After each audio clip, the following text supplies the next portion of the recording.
think we should get started. So this is the third and final panel on the politics of participation. So we've had two sessions so far.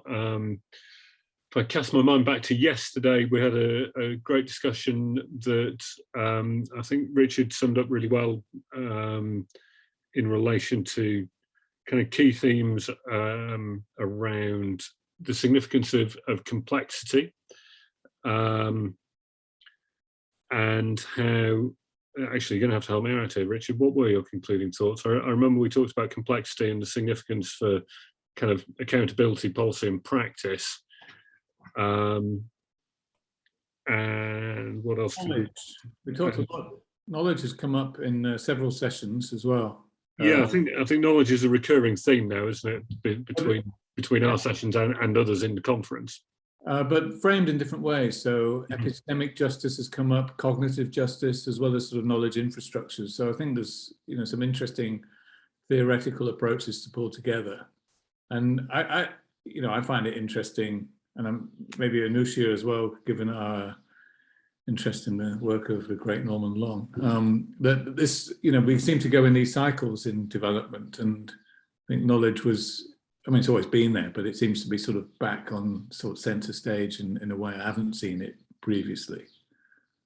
Well, for a while, rather, sorry. No, I haven't seen it previously. And there's a lot of attention to kind of reconciling multiple forms of knowledge, but I suppose this is where the context of risk and complexity is new and interesting, and the considerations of knowledge in those new kind of conceptual frameworks or problem spaces has opened up new fronts or new spaces that we can start to occupy and consider the role of knowledge. I guess our second session this morning, it continued the theme around knowledge, but I guess more in relation to representation and voice, and we had sessions that in different ways kind of focused on who gets seen and heard in development and risk reduction.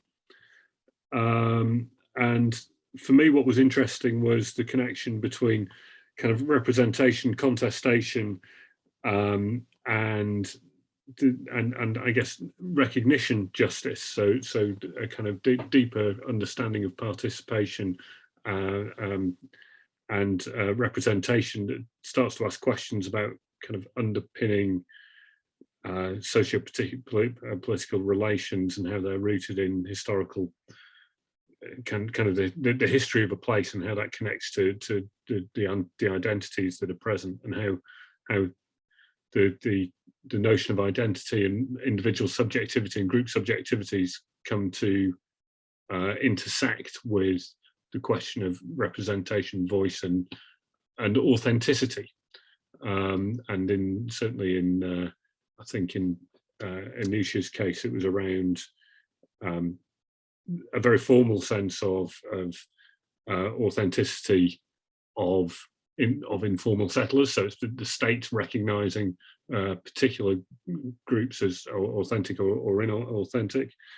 And then I think that played out in more subtle ways in relation to kind of the elites, the role of elites in Malawi, and in the case of Kakana that I know that we're all familiar with. What's interesting, what's different about our session now is that we have only two papers, so we've got a lot of opportunity for discussion.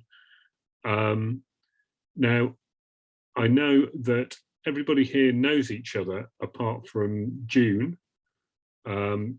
You're at a potential disadvantage or possibly an advantage in that you're not connected with one or other of the two projects that led the development of this panel. So we've got representatives here who are working on the GCRF Political Capabilities Project in Nepal and Thailand, and the GCRF Tomorrow's Cities Hub that works in Nepal, Nairobi, Quito and Istanbul. So to a greater or lesser extent, the speakers today and the panel conveners are known to each other, but I think your input, June, if you have reflections or questions as we go along, will be really valuable, because we need some thoughts from the outside, and contributing into a discussion that I think we may have had before as a group is going to be really valuable for us, and hopefully interesting for you.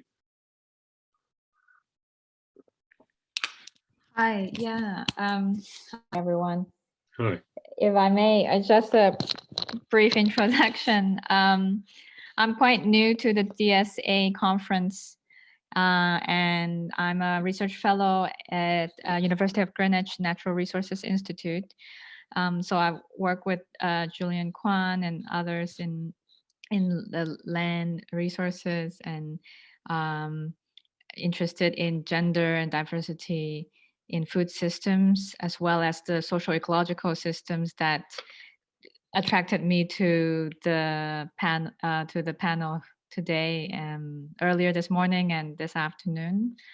And yeah, my research also focused around resilience, adaptation, and I just wanted to learn more about the presenters' research, and very happy to be here and also contribute later in the discussion.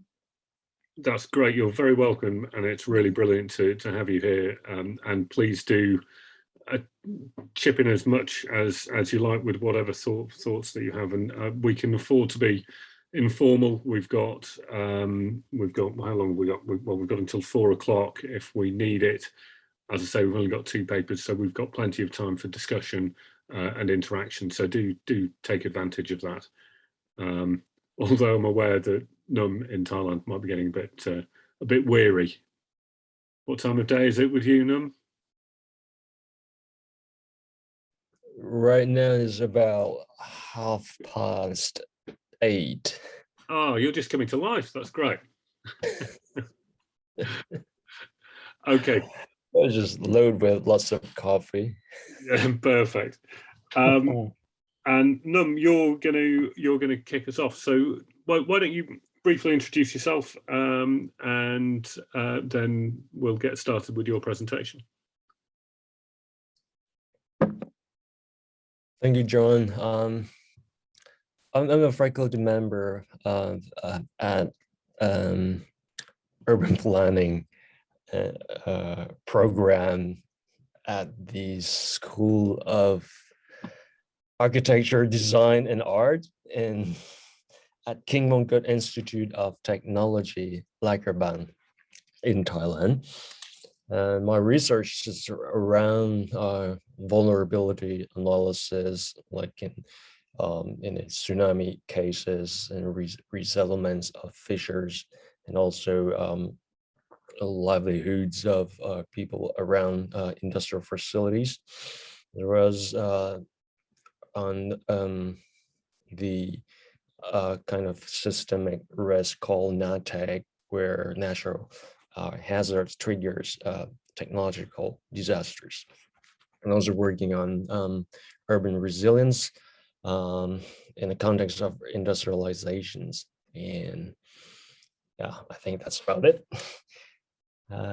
So please allow me to share my screen so that I start the presentation.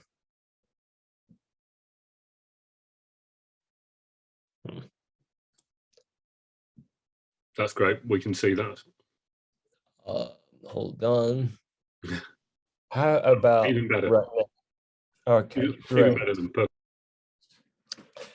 So June, especially to you, I'm speaking of these presentations on behalf of many others in our team, such as Pakamat, Bongtip, Bun, and other PolCap's team member. And as John said, this is part of the larger research project called Political Capability for Equitable Resilience. And I have to thank John, Richard, and Bobby's to provide guides for the development of this paper. And it's quite in the early stage, so all of your comments and input will definitely help their shaping of this paper. This paper will contribute to the ongoing conversations about urbanizations in Global South. And we particularly interested in the context of urbanization through industrializations. And in many cases, it happens in places that are prone to climate-related risk. And one of the central questions about these changes is who have a power or the power relation along with these changes. So we approach this by drawing on two significant concepts. One is political capability from Holland in 2017, who proposed the two significant variables that will condition the political capability of vulnerable groups. There are first the political relevance of conflicting expertise, and the second is the potential alliance with powerful stakeholders. And we would like to test whether we can use another concept called knowledge infrastructure to expand our understanding of political capability. And by knowledge infrastructure here is referred to the kind of a network of people, institutions, and artifacts or science and technology that sustain a particular form of knowledge.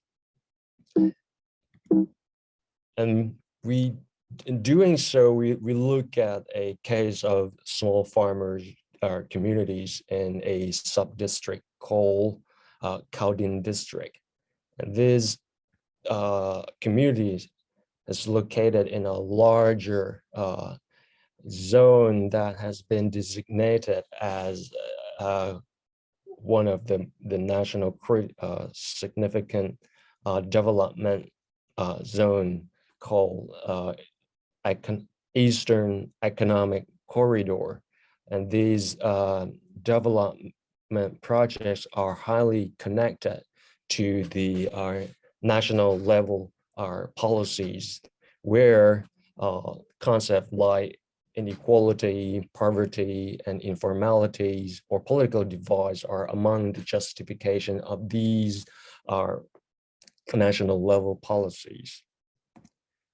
We're looking at the location. The communities is located in a very low-lying area in the watershed. It's only like less than 50 centimeters from sea level, and obviously experienced floods from time to time. In addition to that, as it isn't so very close to an estuary, so they experience the seawater intrusion quite often. So basically, the area are exposing to floods and seawater intrusion, which are kind of pressure or conditions that are not an ideal for urban settlement. But there's a way to live with it. There's a local livelihood practice called Na Kawang, which is translated into rice paddy with bordering ditch. With this practice, allow farmers to use saline water during the dry season to cultivate fish, shrimps, and crabs. And during the wet season, where there are more fresh water in the river, they can use that fresh water for rice production and cultivate freshwater fish. And one of the key reasons that they can do that, because they have a technique to desalinate soil. And from these practices, these farmers earn a pretty good income compared to minimum wage for labor, which are about 300 Thai but per day, they earn more than 10 times of that. And the whole month, this is pretty high.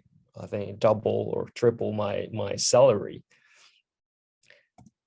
And when we look at these livelihoods from perspectives such as cultural ecology or even resilience, that they can use floods and saline water rather than disturbance or threat, but capitals for them to make a living that provide them a pretty good income. I think it's one of the fantastic case of local livelihood in this kind of location. But the challenge is that most of farmers are land tenants. And when there's an interest to convert these areas into industrial zones for lithium-ion battery and electric vehicle manufacturing facilities, a lot of land plots have been accumulated, and results in the fact that the leasing agreement of these farmers has been terminated suddenly. But if we look at the investor of that facility, the corporate actively involved in the urban energy and transportation system. For example, they are one of the, they run the electric ferries, charging station, electric bus, an electric car. But when the corporate would like to locate its facility in this area, conflicts started. And we will try to understand these conflicts, especially the conflicts of expertise, through the narratives of both sides by trying to analyze the forms of knowledge that underpin narratives on both sides. And this is one kind of a selected results that we found that at the corporate level, the narrative are much about climate friendly by using kind of based on the zero carbon, clean energy narratives. And these kind of industries are kind of in line with the government thinking that try to promote innovation and modern technologies to move the country out of middle income trap to become one of developed countries. While on the other side, they call for a more balanced development and well-being, acknowledge local wisdom, and strongly call for voices of people in the areas. In terms of climate, they warn of flood risk, but the corporate countered that by saying that its facility has been designed with a 100-year flood design. And when we look at the knowledge infrastructure components, especially on the people and the institution, it's kind of reveal the power relation of the way the two knowledge are constructed. And also when we brings in Holland's notions on the alliance of these institutions and actors, it even kind of clarify more on the complexities that the power relation plays in these knowledge infrastructure. For example, if you look at one of the alliance, which is the EEC itself, who they are the prime minister of the country with ministers and influential professor institutions. So, and more than that, there's another knowledge infrastructure contributing to this contestation, which is the land use plan. Land use plans. There are two versions of land use plans in this case. One case trying to protect the area for agricultural purpose. The other case allowed the area to convert into an industrial promotion zone. And when we look at the knowledge infrastructures behind these two artifacts, we found that there have been constructed by different actors, and has been institutionalized differently. On this side, it used the kind of traditional mode of land use plan that has been backed out by land use law. But on this side, the institutionalizations of this land use plan has been quite special. There's an order from the head of National Council for Peace and Order to forbid the use of town planning laws, and later on it developed the EEC Act that canceled the existing land use plan and endorsed the EEZ versions of land use plan. And in this act, is even allow particular stakeholder to have stronger rights for change the land use regulation, or in other words, to have rights for urbanization more than other stakeholders. All of these contribute to the end that these side won the battle. And what we learned from here, I think the analysis of this case study help exemplifies how knowledge infrastructure can help expand political capability. For example, help expand the questions of why some knowledge gain more recognition than others. And to answer that, it kind of reveal power relation in the process that particular knowledge has been constructed, and by whom. And all of these lead to why some particular social group have less political capability and finally marginalized. I can stop my presentation here, but if you have time and interest, I may share some thinking, more of an experimental thinking on the application. How can we use our understanding of these to support or empower marginal groups? I think that'll be great. Can you do that in maybe 5 minutes? Yes, I will try to less than that. Okay, perfect. That'd be great.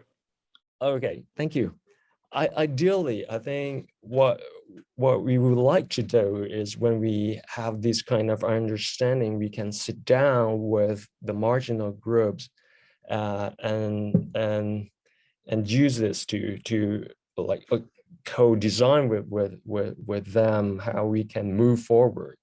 But we haven't go to that step yet. So today I'll try to do a kind of a role play that if I were the marginal groups, perhaps I can use this understanding to identify strategic entry point that perhaps I can challenge the dominant narratives. And in this case, I've tried to challenge the narrative on climate friendly from the corporate narratives. And to do so, I think one of the things I think we can argue that climate friendly is not only about carbon. There are other aspects of climate to be considered. And if we take the systematic thinking perspective to look at what happened, we can perhaps say, take a close look at what they call as a climate solution, like these electric vehicles, that it doesn't come suddenly in one point. They need to be industrially are produced at a particular place. And it will be ironically if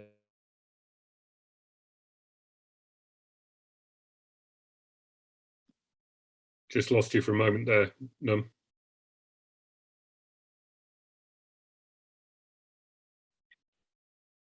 Oh no. Oh, you're back. You're back, but now you're muted.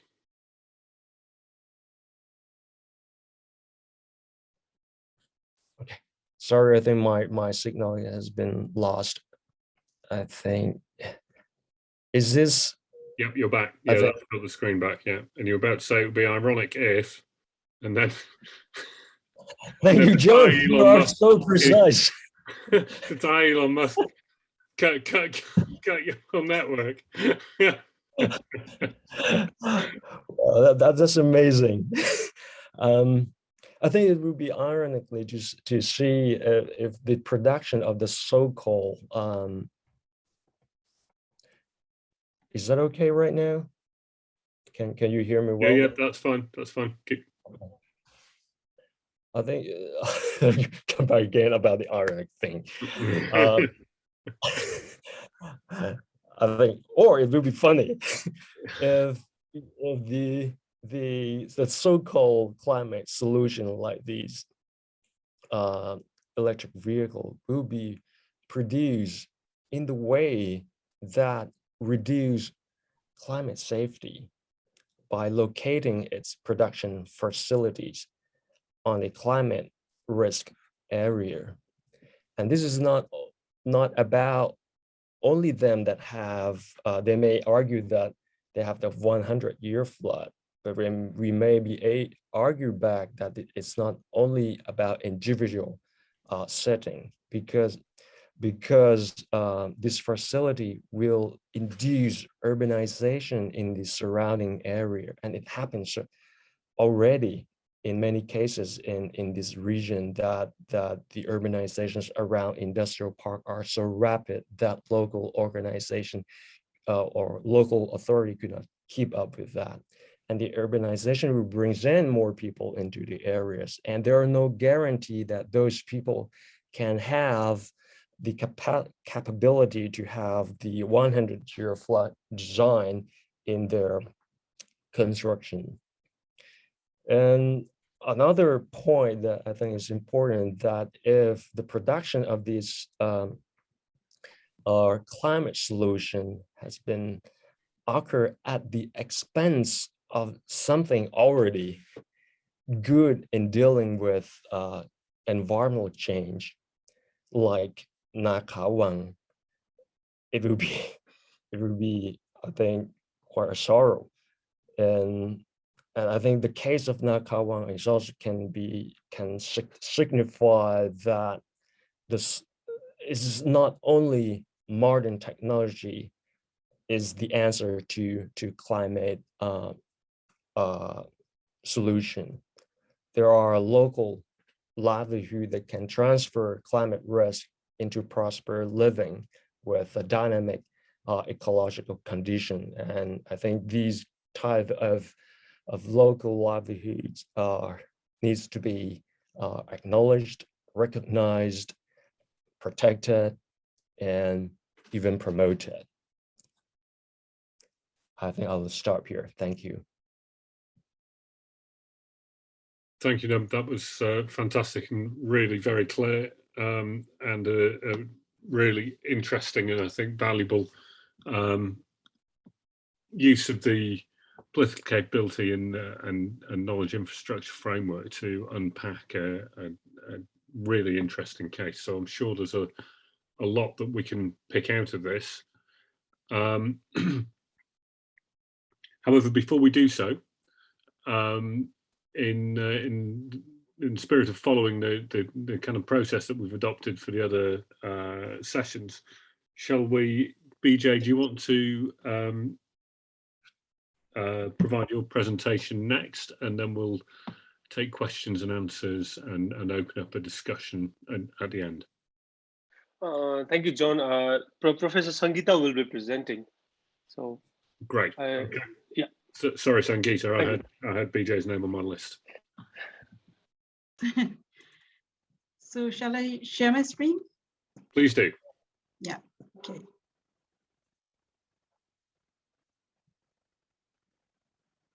That's great. We can see that. Okay. So good evening, everyone. It's already 7:30 now in Nepal. So I would like to sort of begin with our title, which is, of course, Understanding Political Capabilities. And this, we have tried to look into how a participatory approach contributes to political capabilities and how knowledge infrastructure regarding participatory approach as well as others contribute to political capabilities. So this is what we have been looking into. So the main objective is, of course, to look into how this is done, but with the help of a case study of a housing project in Kirtipur. And in studying the Kirtipur project in retrospective regarding the chronological development of events that has happened over there, we are trying to see whether this the process itself where this has enhanced some sort of political capabilities. So this has been our focus. And so the ontological position is that participatory approaches and knowledge infrastructure in grassroots level development projects do lead to enhanced political capabilities. And so if you look at the participatory approach, this is seen to contribute to political capabilities. This is our assumption. And this, in the case of Kirtipur housing, which is a resettlement project. And if you look at the chronological development and analyze the process that has been used there, we can see that this has been to some extent true. So we are looking into the eviction process, how the people residing alongside one of the rivers in Kathmandu have been subjected to eviction in the process of managing the informal settlement. So mostly the informal settlements are residing alongside the rivers. And so if you look at the eviction process and how that happened and how the communities tried to sort of face it, would be some of the things that we would be looking into. And then, of course, how was the participation of the informal settlers in the identification of the people residing there itself in the relocation process, and how the relocation process happened. And then in the process of relocation, how people were involved in choosing the site also for relocation. And in the process, how they formulated the Urban Community Support Fund, a sort of financial mechanism by means of which they did it, and how the people got involved in the planning and design of the housing settlement itself, the financing mechanism that was involved in it, which led to the land tenure and ownership.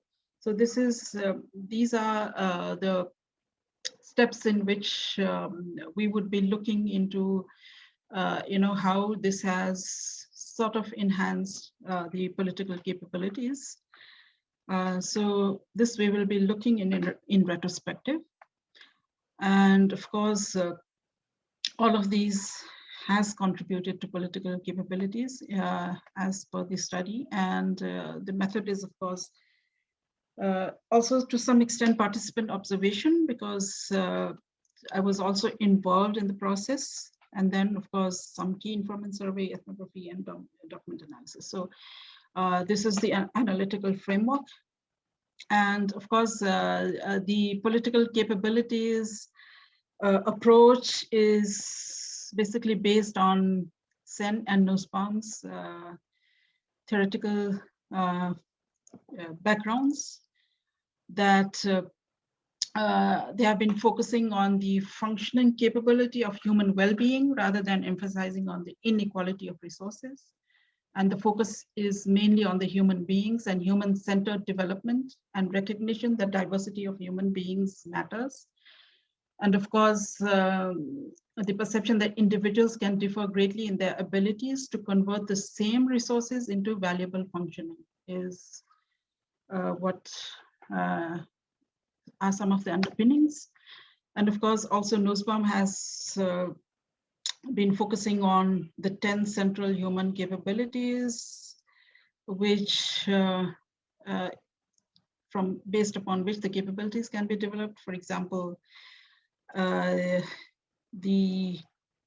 life, body integrity, senses, imagination and thought, and so on and so forth. So all concerned with the human beings and their senses, so to say. And of course, even in the Human Development Report 2010, which has been based on sense approaches, it also says that human development is the expansion of people's freedoms to live long, healthy, and creative lives, and to advance other goals they have reason to value, and to engage actively in shaping development equitably and sustainably on a shared planet. So people are both the beneficiaries and the drivers of human development, as individuals and in groups is what has been the focus also. And basically the capability approach is seen to be actually closely connected to the society, and it's concerned with the people's ability to live the kind of lives they have reason to value. So this is the basic presupposition, let's say. And then of course, we can see that the participatory methods, especially in housing development, could be one of the tools to reflect on the capabilities. And so even it could be a space where marginalized communities then can raise their voices to the local government, which otherwise would not have taken place. So this Kirtipur example is one of the examples where this space has been provided in their attempt to come in dialogue with the government bodies and with other associated stakeholders. So definitely participatory method would also, of course, provide some sort of a space for the marginalized groups to come in contact with the other stakeholders. And also it acknowledges people as active agents. And like I said, it could be a space where they can take decisions over their housing and settlements. So based on all these assumptions, we have been looking into categorically these sort of aspects, realizing that if you are concerned with the provision of housing, then of course it would need multiple capabilities, and a lot of things matter, like for example, the financial resources, tenure security, employment, livelihood, gender equality, access to basic infrastructure, and so on and so forth. So, but normally when we think about housing, we are mostly thinking about co-production, and this is happening generally in the design of the housing neighborhoods, and sometimes with designers and practitioners coming in contact with communities to talk about design preferences and so on, but not in the whole process as such. So this is the participatory methods have been limited to co-production to a certain extent, and we can see that not all participatory efforts would lead to capability enhancement. And it would require different methods of facilitation and societal arrangement in order to, sort of lead to capabilities. enhancement. And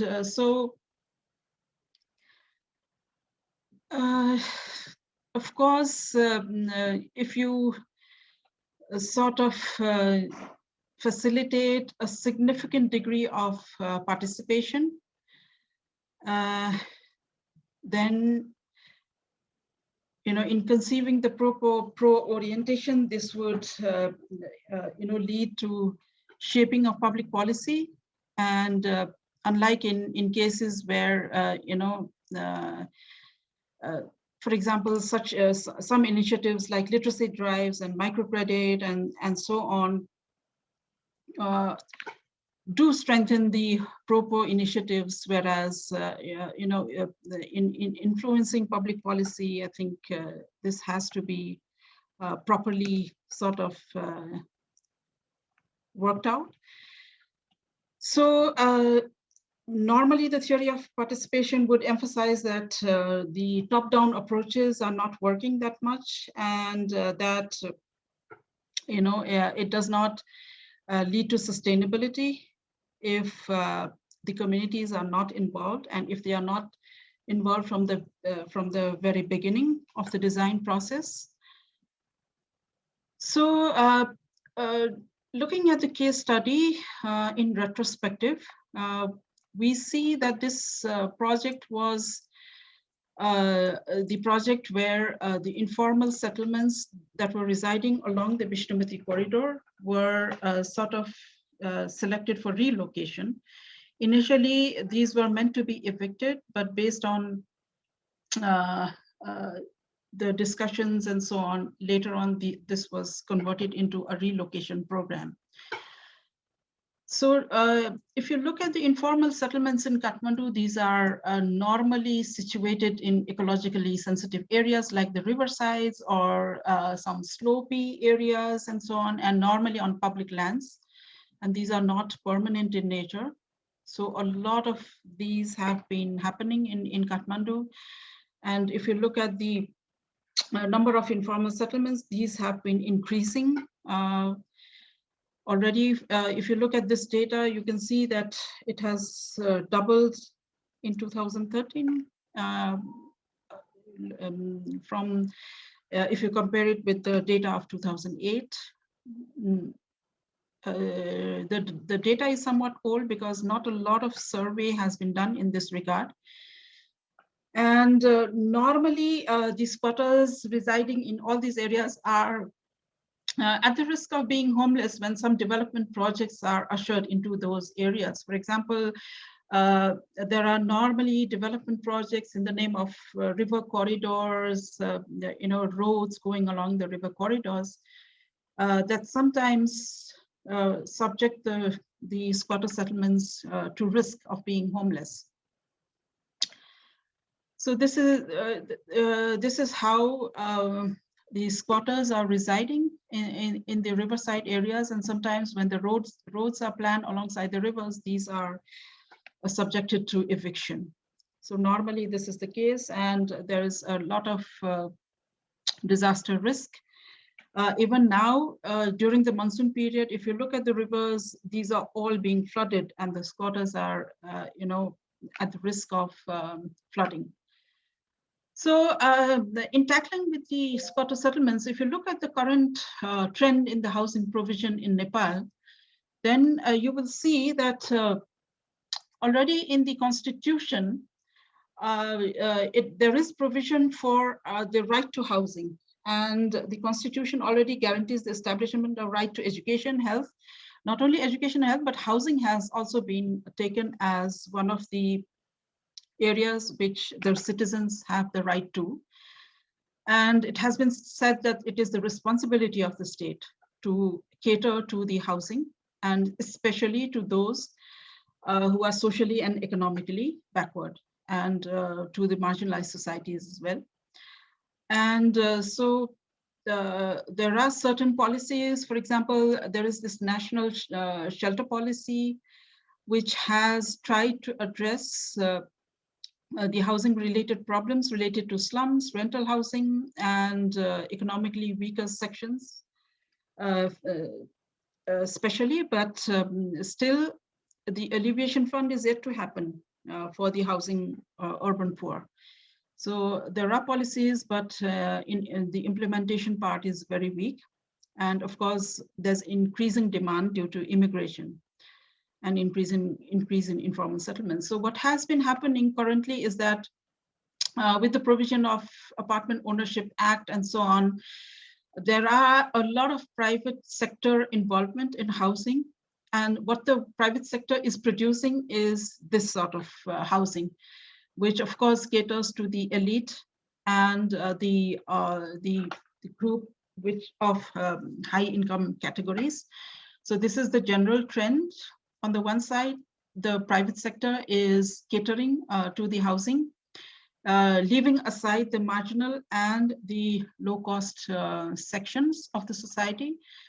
Whereas the government initiatives is limited only to land management and not to housing. So there are no public housing as. So the government initiatives is limited only to land management, and it has been undertaking initiatives like, for example, site and services, guided land development, and land pooling. And the only land development, land management tool which is operating efficiently right now is the building bylaws to some extent. Otherwise, the site and services and guided land development also has proved to be not so much efficient, whereas land pooling is one of the tools which is still being used.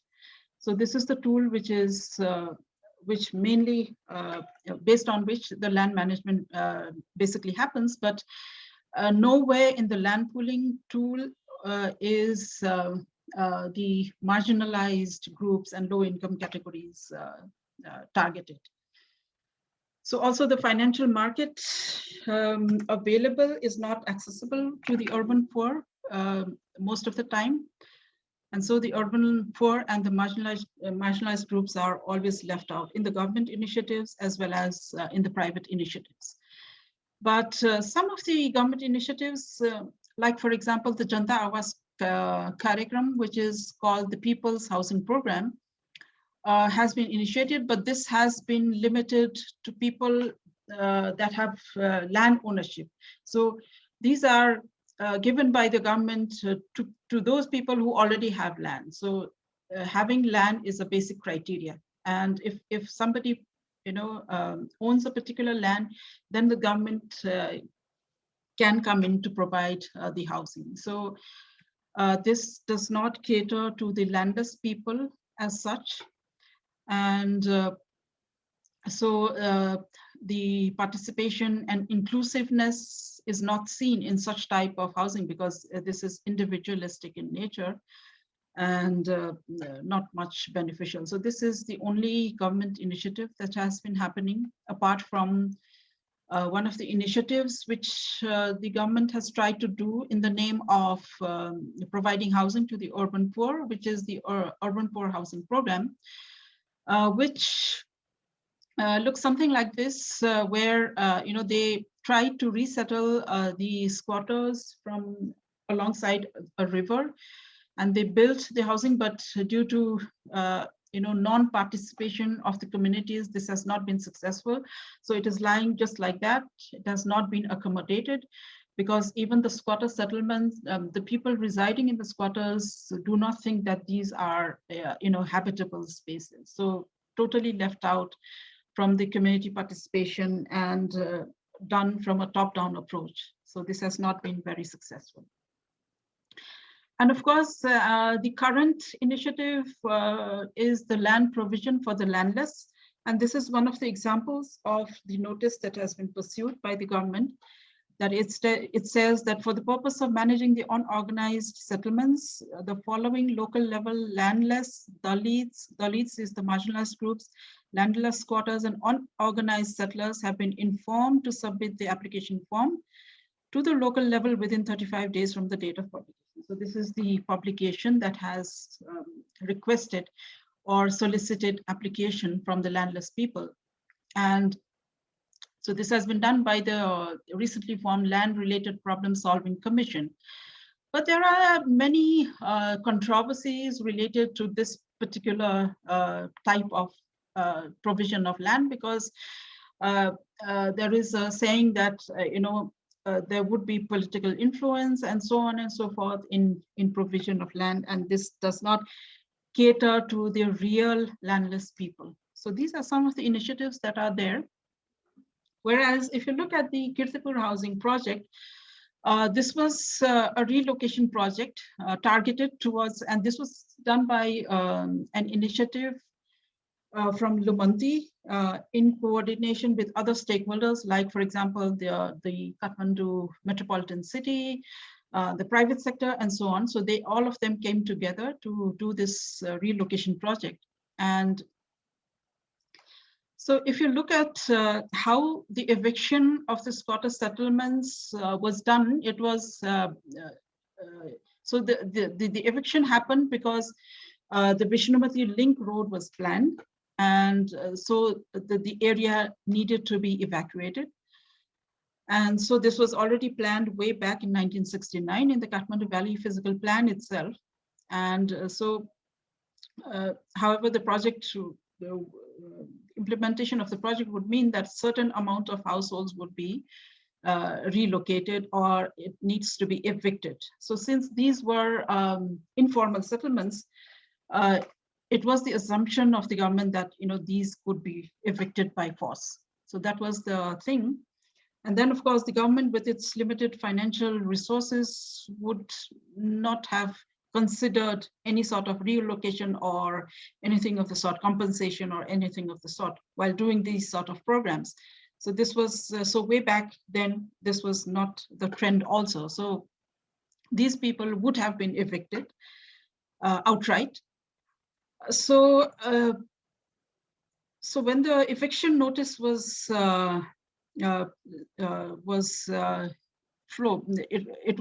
floated, the communities came together and started the dialogues amongst themselves. So they started to lobby for government, to the government for compensation and so on.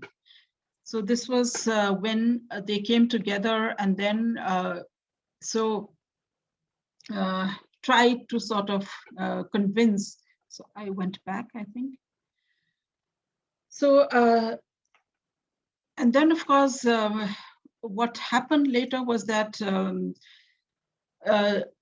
they started the dialogues amongst themselves, and then went on to discuss with, with the NGOs that were working with the communities. For example, Lumanti was already working with these communities from the very beginning. And there were these organizations and, all these activist organizations that were working alongside Lumanti. So they went in dialogue with these organizations and started to, resist the eviction process. So this was how the local government was compelled to negotiate. And then because of the networking of the informal sector, as well as all the pressures that was put forward. So this was the Kathmandu metropolitan city also came forward, and the relocation scheme was worked out. So this was how already from the eviction process, this participation already happened. And then this went on to, getting into the networking of all the relevant stakeholders and private sectors and so on.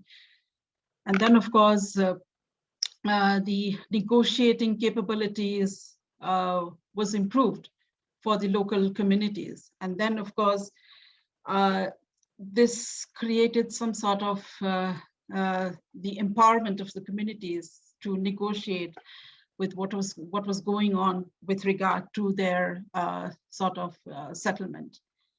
So already in the research stage, as well as in the design, implementation, and evaluation stage, this whole phases were done in a participatory approach, and then that sort of lend to the housing relevant capabilities.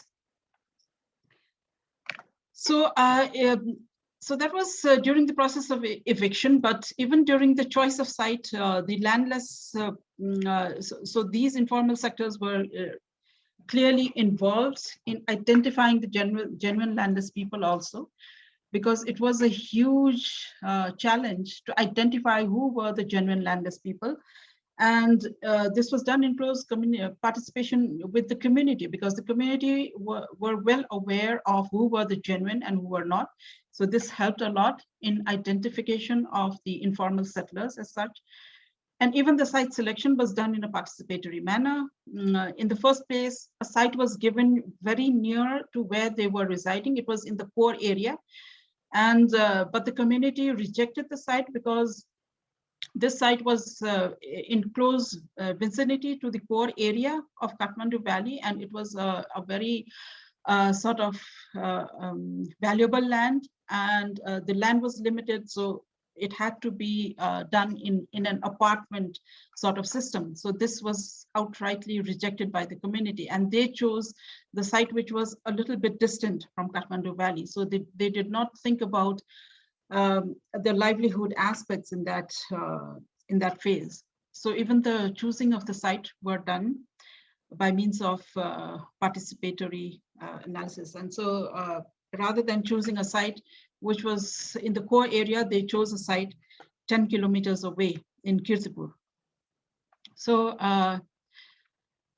even the planning and design was developed in close consultation with the community. So the consultant was chosen, and the consultant was designing and planning in close communication with the community. So that was so they had a lot of say in choosing, how they wanted their houses to look like, and in choosing the open spaces that should have been there, and choosing the toilets. They prefer the toilets outside of their homes, and so on and so forth. Even to the extent that they sort of demanded that there should be separate columns. So the designer was trying to design it in a cost-effective manner by having, sort of shared columns and shared filler walls. But the communities did not buy into that, and they demanded that they should be having separate columns and separate walls for their residences, so that at the time of demolition later on, they would have the liberty, the freedom to do whatever they want. So this was to the extent that they were interfering even in the structural designing of the process. And even in the construction process, there was a committee that was formed, and there were representation from the committee that were overlooking the construction process. So they were approving all the construction materials, identifying the contractors, and so on and so forth. So the coordination mechanism was done by the community itself. So which led to this sort of a planning, where there was ample open spaces for all of the communities, and they preferred these outside toilets like this. So to a certain extent, the design was sort of influenced by the community.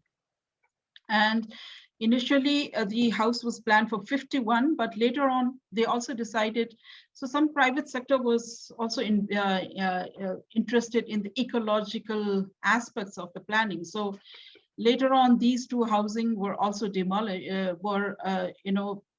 they did not, they said that they don't want these houses, but instead they would like to have a constructed wetland for wastewater management. So it was inbuilt. So this was some sort of decision that went on. And also, of course, in relation to choosing the materials and so on for the cost effectiveness of housing, the community had a greater role to play. So which resulted in this sort of planning for each and every household. So they had a lot of say in choosing, for example, how the facade would look like, and so on and so forth. So this was the influence in the planning and design. And of course, the whole modality in which this was operated was based on a cooperative-based modality with the formation of the Urban Community Support Fund. And so this support fund was jointly formed with the Kathmandu municipality also involved, Lumanti, of course, and also the community. And of course, this was the first time where the cooperative modality of housing was undertaken. So this was the example of a cooperative modality. This was a very new concept in the context of Kathmandu. This has never happened. So this was the pioneering sort of modality then. And so to some extent, the Kathmandu metropolitan city was involved, but without the formalized policy documents as such. So it was a voluntary kind of thing, you know, all these cooperatives were coming together on a voluntary basis sort of thing. So this was not formalized as such. So if this had been formalized and if this had resulted in the policy implications later on, this could have been, this could have made a meaningful impact, but this was not the case. So, however, the financing modality worked very well because the community were sort of, you know, contributing. They were, it was not that they were getting the house free of cost, but they were contributing to a certain extent in some sort of a modality which was agreeable to them. And then, so a sense of ownership was inbuilt in the mechanism. Sangeeta, are you able to wrap up in a couple of minutes? Yeah, sure. So, okay, so then, of course, the government was there to subsidize the land, but then there was some sort of problems because in order to achieve efficiency in planning, the planners sort of resorted to, you know, having plots less than the limited which was allowed. So there were some technical difficulties, and then of course later on this posed a little bit problem with regard to tax payment, and still the community is facing this tax problem because they had this whole chunk of land in joint ownership, and now that they have to pay the tax for that particular land was some sort of a problem that they had to face. So we can see that from these experiences, some sort of housing relevant capabilities were developed in that, for example, if you look at from the social perspective, from the economic, from the physical and institutional perspective, and from the environmental perspective, they had some sort of a role to play. So a tenure security was achieved, there was sense of place, sense of belonging, and of course, the surrounding neighborhood acceptance has now been achieved. It was a bit difficult in previously. So, I will have to cut it down. So, in terms of socio-economic capabilities, I would say that this has been upgraded from the informal to the formal, and of course, infrastructure, access to infrastructure and facilities has been ensured. There's sense of belonging, sense of place, which has been inculcated, and there has been a sense of trust in the people, and gender empowerment was also there because, you know, in the committees and so on, it was the female that were participating more often. And so if you look at the challenges, the relocation posed a bit of a challenge in terms of the distance in which they had to in which it was relocated, and the integration into the new community of Kirtipur was challenging because the community did not accept these communities coming from the squatters and from a different ethnic background. And so there was a sort of a hostility in the beginning. The acceptance level was very low. And there was, of course, impact on employment and livelihood because people were residing in the poor areas and their livelihood were associated there, but now they had to travel a long distance and that was not feasible. So to the extent that some of the people left the place and went to the poor areas again, leaving those spaces for rent purpose and so on. But later on, you know, this was again sort of formalized, let's say. So yeah, as I said, even the rainwater harvesting and constructed wetland and so on was managed, and the integration also happened in the form of these constructed wastewater treatment plants catering to the agriculture in the nearby surfaces. But somehow there were challenges also, of course, because of the breakdown in the facilities. In the constructed wetland, there were breakdowns, and due to which there were a lot of problems. So it was not without challenges, of course. And there were a lot of, and still, even today, the land taxes problem is still what they are facing. And they are sort of looking into ways and means of getting over it. So despite all these, the possibility of partnership and the influence that it has in terms of enhancing their political capabilities has, to a certain extent, been well demonstrated in Kirtipur. So thank you. Sorry that I took a bit of more time. Thanks, Sangeeta. I completely lost track of the time, actually, because I was really enjoying the presentation. So apologies to everybody. I should have been doing some timekeeping there. But I've thoroughly enjoyed both the presentations this afternoon. This has been really interesting and great to see the kind of political capabilities framework and language and analytics being adopted in two really different settings. And obviously one is a kind of retrospective, as you say. Sangeeta and Num's work is looking at a kind of, well, a crisis in progress, I guess you could say. Questions, comments, thoughts, ideas? Would anybody like to kick us off?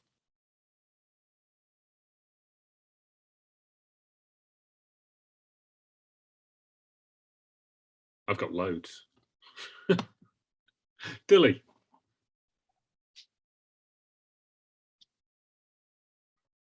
If you're speaking, Dilly, you're mute. Oh no, you're not mute, so you're not speaking. Yeah. Can you hear me now? Yeah, we've got you.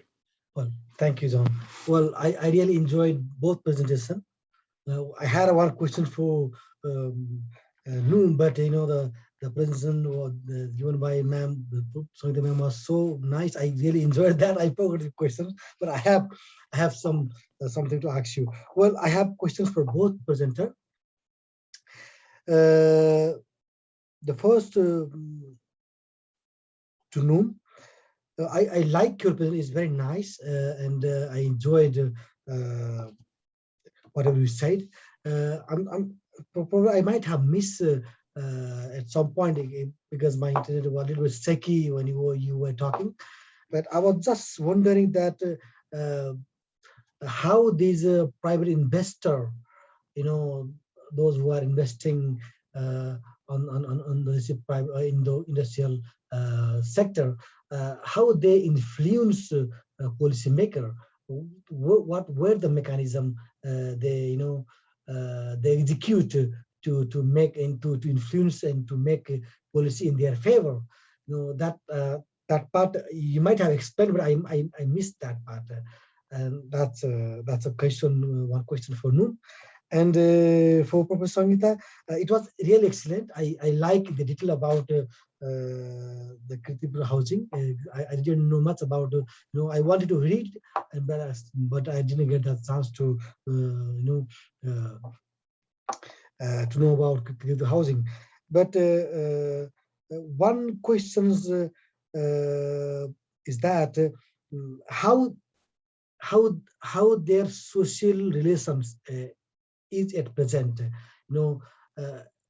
Well, they are settled there, but I heard that their relation with a nearby settlement the nearby their neighbor is not very good.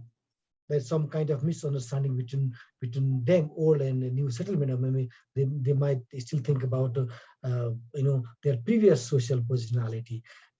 How it is now at the moment. Thank you.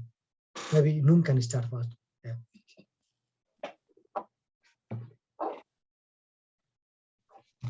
May I, John? Yeah, please do. Oh, okay. Thanks, Julie, for the questions. I think the one of the key things that we found in our studies based on the kind of narrative analysis and document policies and analysis is that the national development policy, the narratives on that are very in line with the way the investor, the business that they do, what they do, like they kind of do modern technology, 4.0 industries, those kind of things are kind of, they are aligned, they're really fit on with the national policy development. And in the Facebook media of the corporate, it shows one slide that they have a photo with prime ministers and prime ministers and other things, and that come to kind of opening events of their corporate, and in that it explained that their industries has been referred to as a quick win of the EEC development schemes. So I think the kind of overlapping interest between the industries and the think tank behind the government, part of the way they can kind of have the alliance between these are powerful stakeholders.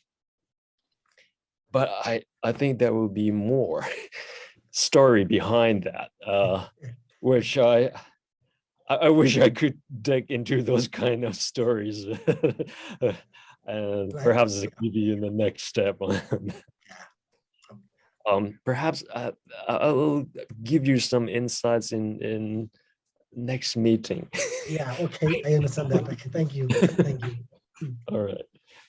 Thank you. Shall I respond to your question?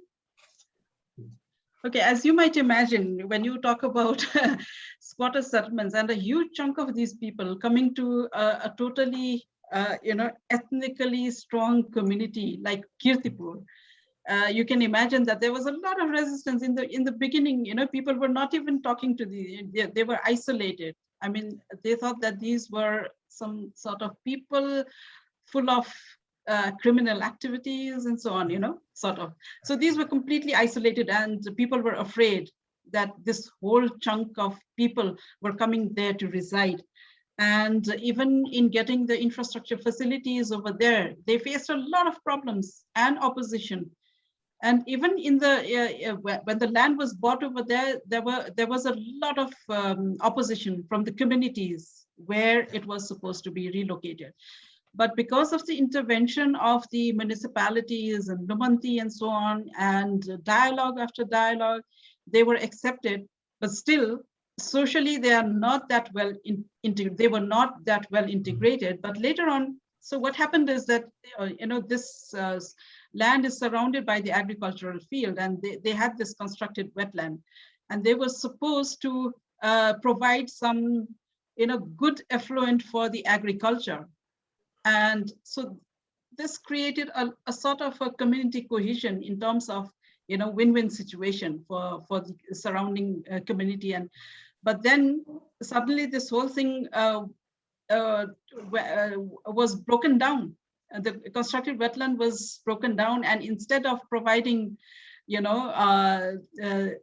good effluent, all the waste was so there were these conflicts, time and again there were these conflicts. But I think now if you look at the societies, I think there are still some social segregation happening, but not to the extent that happened previously. I think the social segregation is still prevalent because of the community, because the site chosen was such that the community residing there is a very strong community, a Newar community. And these were totally, from a different category of people. So now it has been lessened, but I cannot say that it has fully integrated, not yet. Thank you. Thank you. Can I ask a question, Sangeeta? When do you have any evidence or indications of how the process of the long process that they've gone through of kind of taking control of their own relocation has led to enhanced political capability that they've been able, the community's been able to exercise for in other ways, so towards the securing of their interests, maybe beyond the original scope of the relocation project? Is there a sense in which this community is now kind of well placed to participate in decision making and to engage in kind of political debate around the future of their community? Yes, that was in the later part of my presentation, which I just rushed out.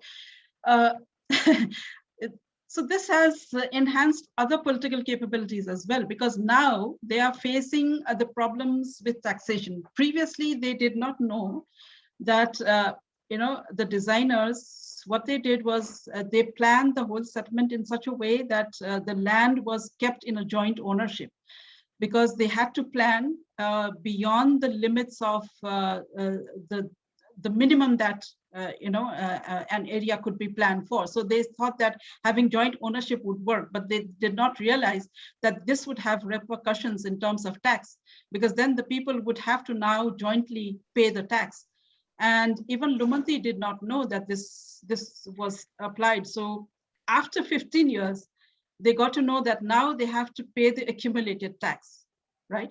So now is their chance for showing this political capability, in that they are now getting together, So all the sort of knowledge that they have acquired from the very beginning, they are using it with full force now, getting together, lobbying. So they are talking with the municipalities, they are talking with the ministries, they're even doing it right now. And not only for their own communities, they have this sort of feeling for the informal settlers, them being the settlers at one time. So wherever these sort of things happen, they are there to support, sort of.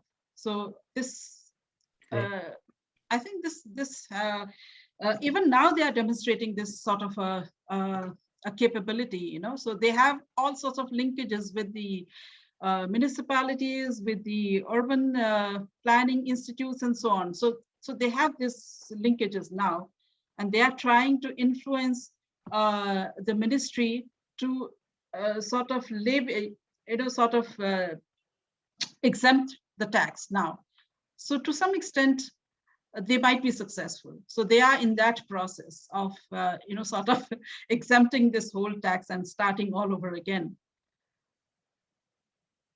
So this could be one of the evidence. Yeah, absolutely. Richard. There's so much in both these presentations. It's but just before I forget, it's kind of wandering off topic. So I don't know if anyone wanted to sort of follow on this discussion, but something that Nun was discussing that I think is really interesting about these conflicting or competing land use plans. Maybe, I mean, I think, the way you presented land use plans as sort of, part of the knowledge infrastructure, I think it's really, a cool framing. But maybe you could say a little bit more about, where these different land use plans come from and how the conflict is being, being played out.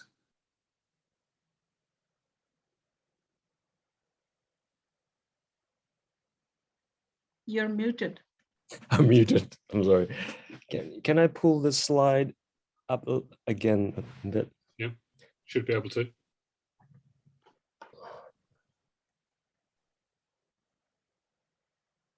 I couldn't see my slide now. Sorry.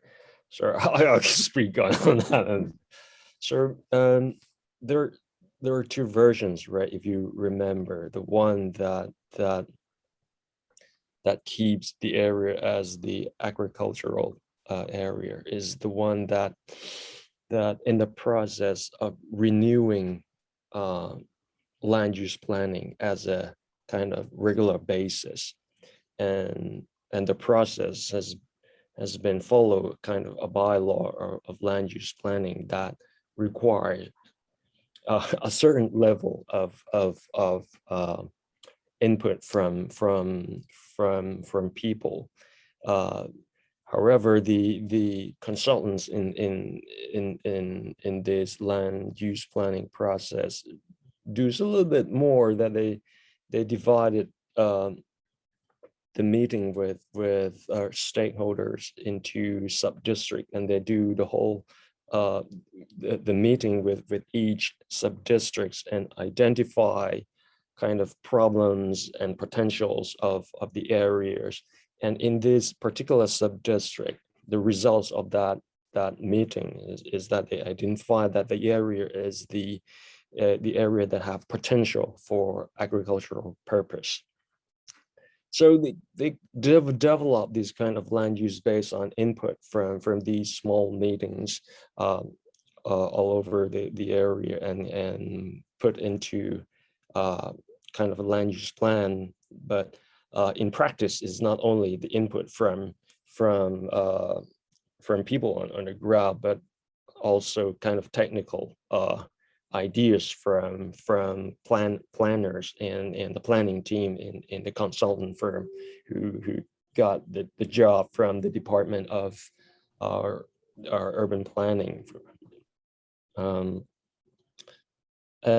it's still on process for about this plan. But then there's another side of that EEZ version, which the timing is somehow overlapped in some point. If you see the timing of the order and the EEC plan, that's kind of certain portions of what happened has been happened parallelly, that the EEZ version has also carry on its own plan. And if we look more closely at the EEC Act, that it talks about different stage of planning and the level of participation that identified in that law. I think it's one of the things that may reveal of the situations or the results of these kind of things. That, for example, in the EEC Act, it says it identified different agency to do the land use plan, and identified a very loosely step of participation in that act, which is different from the other version. So that's part of the things that in practice is quite kind of a process in the black box, that we don't really know what happened behind that version of land use plan. And from our understanding, is one of the reasons that the other sides tried to call for the more meaningful participation in land use planning, and try to stop that version of land use planning, and by arguing that versions of land use planning kind of lacks of participation.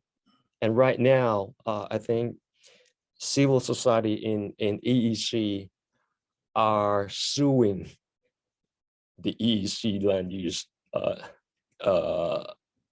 think the EEC office right now. They are in the case are in the court right now, and using this kind of narrative of participation as one of the the justifications on that. And Yeah, somehow I forgot your question. no, I mean, I think, you know, there is an interesting story, isn't there? You know, going back to what we're trying to do in some of this session about participation, and how participation, or claims of participation and the quality of participation, are these sort of contested arenas. I think even, you know, in both cases, and maybe cutting across the earlier presentations as well. And it's interesting that,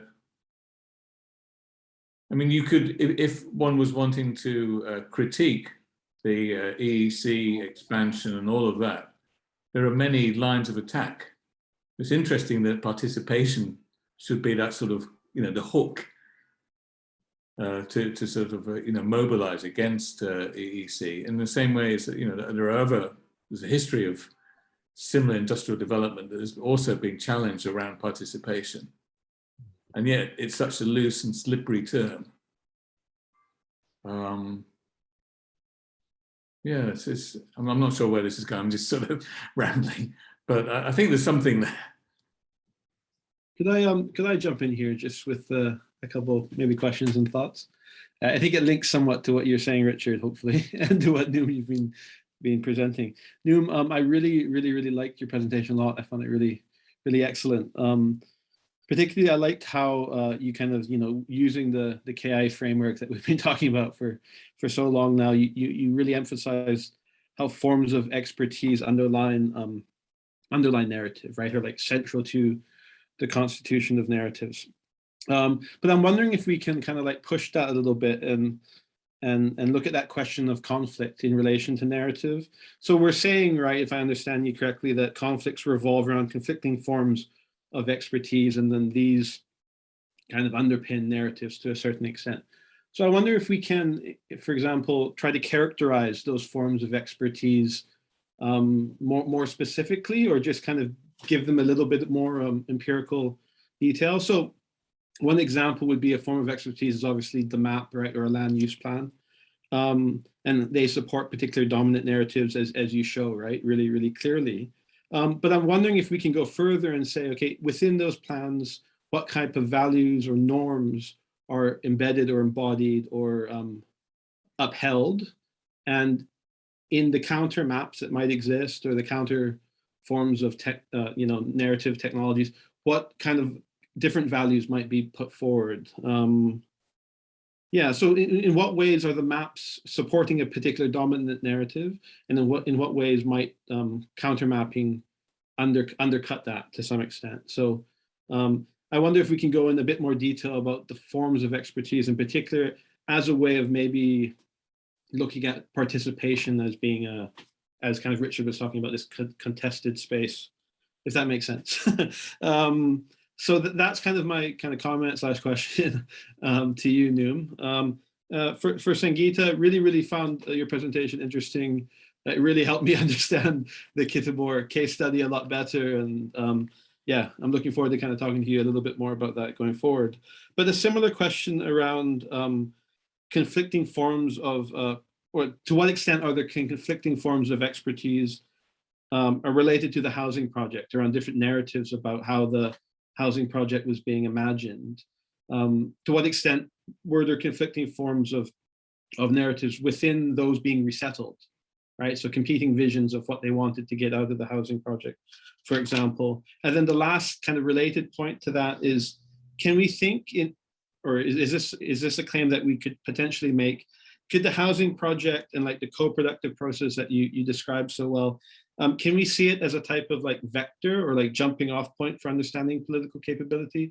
So through that co-productive process and the struggle over trying to articulate a vision for the housing project, were unexpected political capabilities. You kind of talked about it like already, but do they emerge? So are there now like strong links between informal settlers and those who are now in Kittabor and so forth?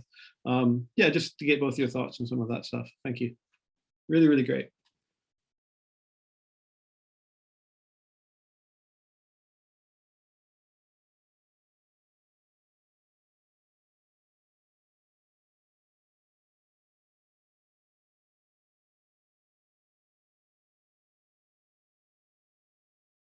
Is anybody, Num or Sangeeta, are either of you responding unmuted? Actually, while you're muted, maybe hang on to that thought. I'm conscious we've only got 10 minutes left, so I wanted to invite June to make any comments that she might have, having heard all of the conversation that we've been having here. No pressure, but if you've got, if you have any thoughts or questions, then do say, because we'd be really interested to get your view as somebody who's not kind of familiar with the conceptual framing of the project.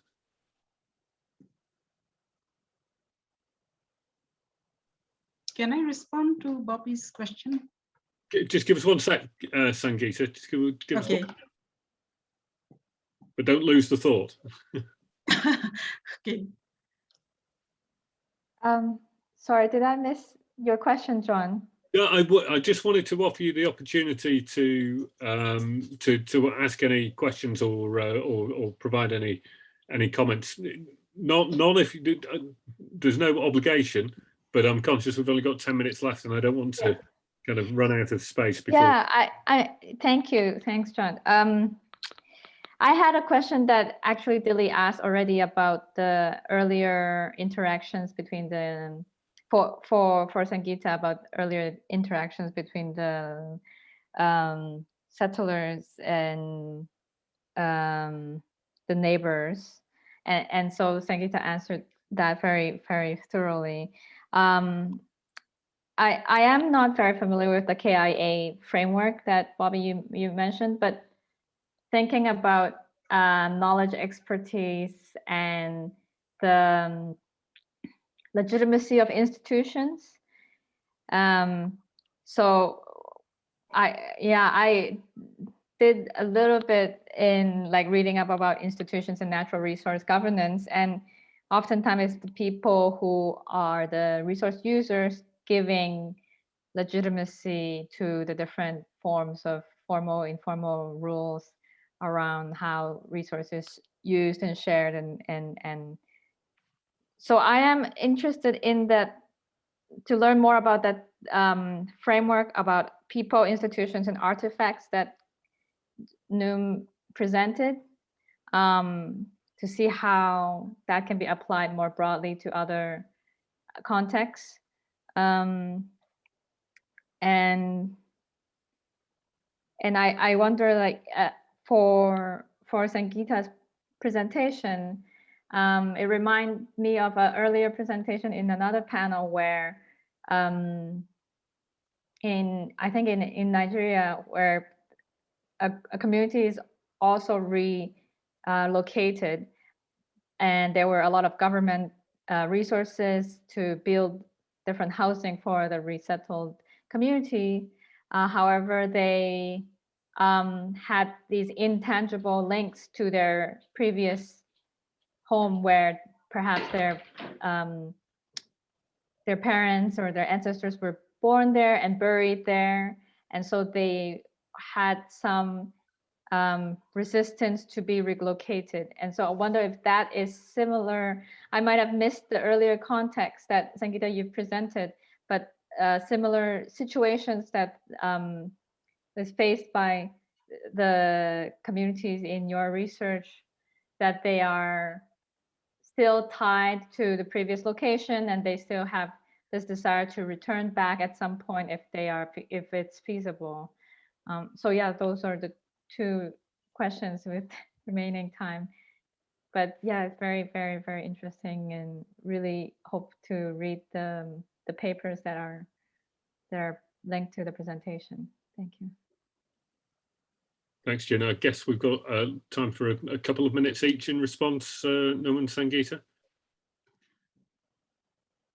Yeah, regarding Bobby's question of conflicting forms of narratives, I think there are.